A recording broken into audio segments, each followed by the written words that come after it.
Yep, got the low voltage wires up off of the bottom of the unit in case it ever gets water down there. It won't get on the wires. Strapped up them wires up here. Instead of going under and having a panel open, we put the panel back on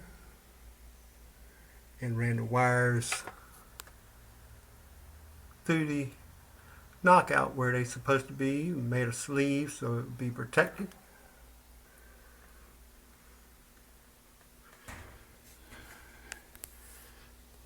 Looks like that was done probably on the installation of the system.